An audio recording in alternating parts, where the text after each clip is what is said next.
St. Petersburg, Sarasota. It's a beautiful sight. It's something that any member of the Audubon Society would probably pay a fee to come see it, but we'll let them come for nothing. The whooping crane population was really in trouble. They were actually down to a total of 16 birds. That's it. People really got concerned and decided we need to do something, otherwise these birds might not be around much longer. This is a fabulous ranch, but no one would ever know that a steeplechase course was back here, that such a pristine course existed. And on to the 5th of 10, halfway home. The events we have on race day for the children are fantastic. We do a very family-oriented day with Jack Russell races and hat contests, carriage parades, all kinds of activities for children and families, so it's not just an adult activity. We were interested in water. We're trying to conserve the water that should have been on this ranch for years but wasn't. It's here now. These landowners are doing a lot of things to preserve these large tracts of land as well as restore these large tracts of lands, and it'll be these lands that are a major asset to Florida as we move forward.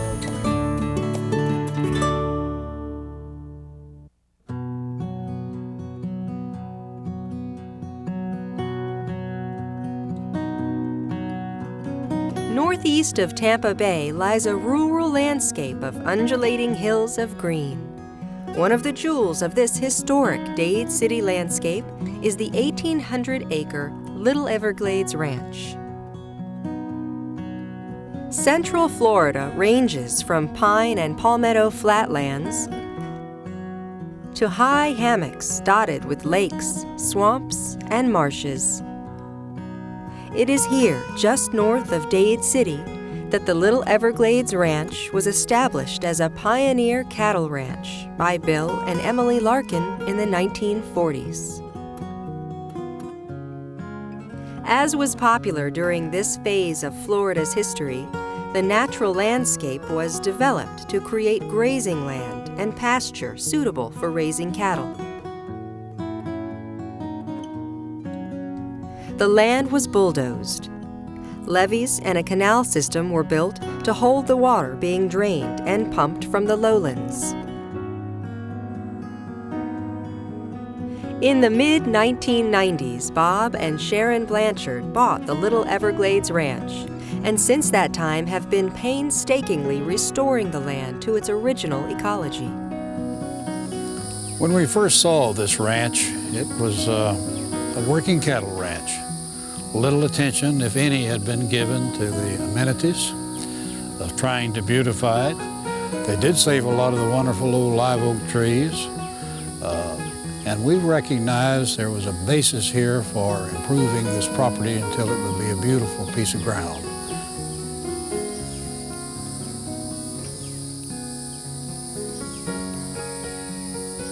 This is a working ranch. We have about 300 cows here. It's a cow-calf program, and each year we sell the calves. We also raise horses. We have about 5 brood mares, and each year we will have 3 or 4 babies, which is a wonderful thing because they're just beautiful. Even today, the Little Everglades Ranch continues its legacy as a working ranch and specializes in breeding top-notch Hanoverian show horses and exotic belted Galloway cattle.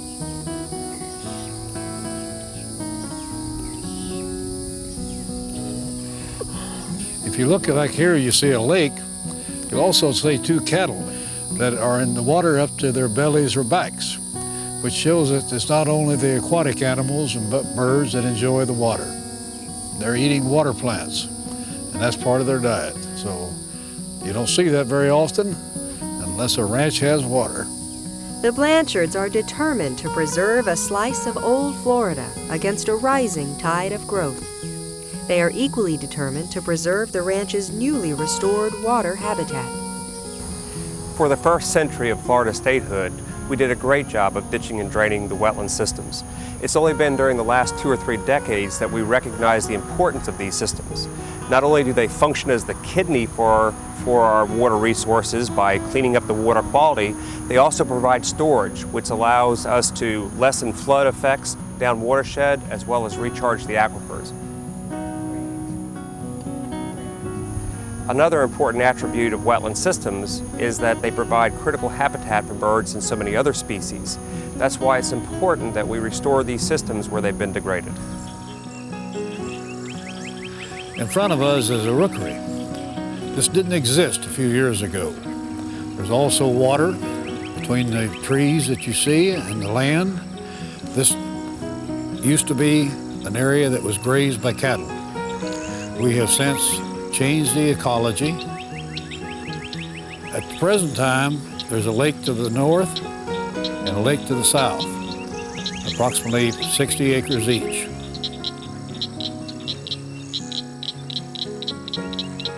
And now you see there are thousands of birds that fly into this every afternoon and leave in the morning. The reason you see so many birds today is that it's a nesting season. And those birds are building nests. There's a little courtship going on. That's why you have all the chattering.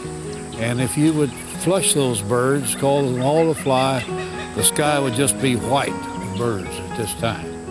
In the afternoon, when they come in flight after flight, for a period of about an hour and a half to 2 hours, there will be several thousand birds that will come in and spend the night in this piece of property. And it's a beautiful sight. It's something that any member of the Audubon Society would probably pay a fee to come see it, but we'll let them come for nothing.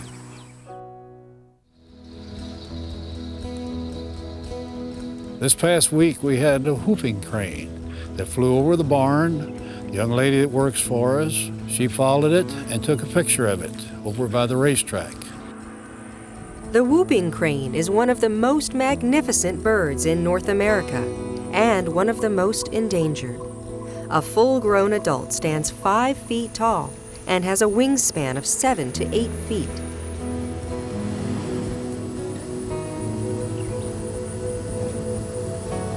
Since 1980, the Florida Fish and Wildlife Conservation Commission has been the lead agency involved in a large-scale project to restore the whooping crane to the southeastern United States, the Non-Migratory Whooping Crane Reintroduction Project. I'm not surprised that that whooping crane showed up out here at all. This really seems to be the kind of habitat where you commonly find them in. This has really got everything they're kind of looking for. You've got lots of pasture. They kind of like the wide open with the grass kept short, you know, because then they can really keep an eye out for predators, and lots of little wet depressional areas. That's really what they look for. That's really kind of their favored feeding habitat. They like to walk around the edges of the water and, you know, catch everything from snakes to bugs to worms, frogs, tadpoles. So I can see how this area really has a lot to offer a whooping crane. The cooperation of private landowners has been an important component of this project because the best available crane habitat in Central Florida is on private land. I cannot stress enough how helpful it is when the public takes the time to sit down and take note of a bird, possibly even write down the coloring, the band combination if they can see it. But then to take the time to call us and let us know that they've seen this bird. As you can imagine, you know, we've got a lot of birds, they're ranging over a wide area, and unfortunately, transmitters only last so long. And once a transmitter fails, it becomes much more difficult for us to keep up with that bird. So if a bird goes into an isolated area, or he's spending time, you know, in the middle of somebody's private property that's, you know, thousands of acres, it would be very difficult for us to locate that bird without the help of the public. I just can't say enough how much people taking the time to do this kind of thing just really makes it possible for us to do our jobs and to monitor this population. While their numbers drastically declined in the 20th century, today, biologists are hopeful that Florida will eventually have a self-sustaining population of whooping cranes. The flag is up and they're off. Now, close the foot on the outside. There's best bet is next up war, very good. And on to the 5th of 10, halfway home. The ranch may be best known as the host site of Florida's only annual steeplechase event. The Little Everglades Steeplechase combines the thundering beauty of some of America's finest racehorses with outdoor family fun. more jumps from home. Bob and I got involved in the steeplechase world when the National Steeplechase Association wanted to bring steeplechasing to Florida to promote the sport. And Bob and I were very anxious to get involved because of the equine world, and we've always been interested in the horse world. The first race was through just our cow pastures. And then after that was a success, and the people seemed to perceive it very well in Dade City, we decided to go ahead and start building our track 3 years ago. And this is the product we've gotten. I'm just so thrilled to be included and to be involved in the steeplechase. This is our 3rd year. We've had a steeplechase and sanctioned by the National Steeplechase Association. Our first year was a point-to-point race meet where we gave no prize money or no purses. This year we had $115,000 in purse money, and we were amazed, absolutely amazed at the amount of entries that we had. On the outside. We've gotten some of the top horses down here. Al Skywalker and Trey Touche and some of the very famous ones have all come and raced here and done very well. Water Hunter is 4th, followed by Frequente. The events we have on race day for the children are fantastic. We do a very family-oriented day with Jack Russell races, all kinds of activities for children and families, so it's not just an adult activity.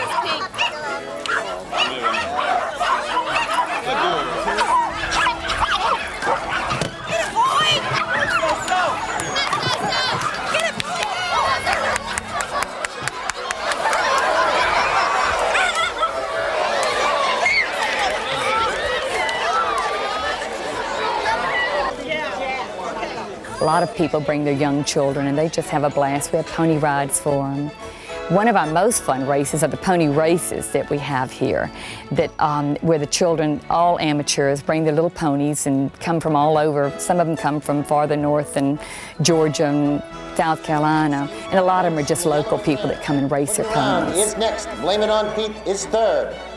And nearing the finish, that's excuse my French. The pony races have been a great thing for the sport because it brings in new jockeys, and actually some of these young kids do end up becoming jockeys, so it gives them a chance to see how the jockeys feel and how it is to win a race or race in a race.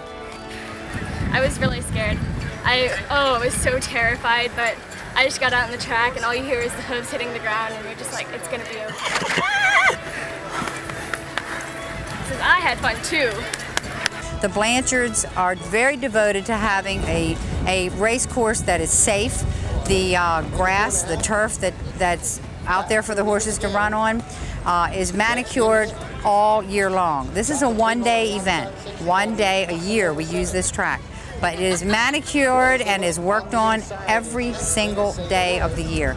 So a lot goes into making this race meet happen.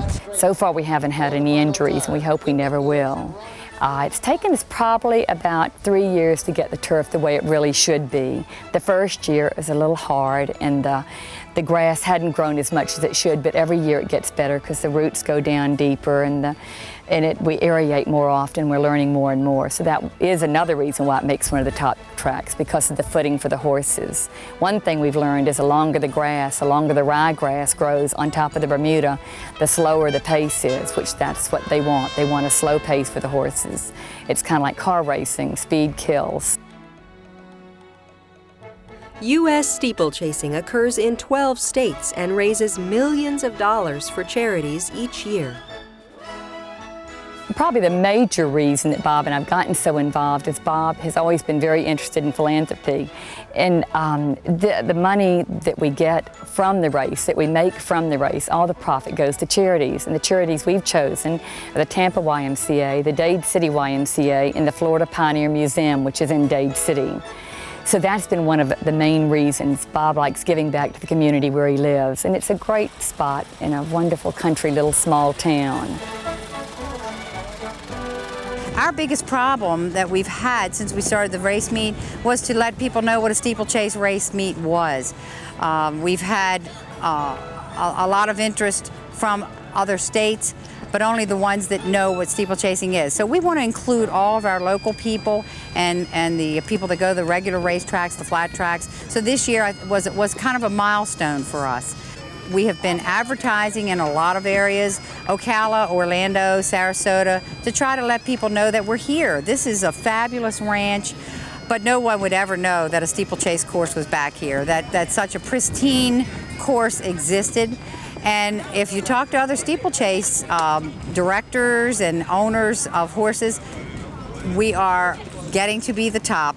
And some say we are the top of the list for the steeplechase races, and I think that's why we had so many entries. And I think we're letting the people in this area know that we're here and we want them to come and see what just a special thing that we have going on out here. It's hard to believe that just a couple of weeks ago we had the race with 10,000 people out here with all the activities going on. It's totally gone back to its natural habitat now. We have our 2-year-old heifers grazing out on the infield. Behind me you'll see the osprey nest. They do endure the race and they stay for the whole event. I think they enjoy it.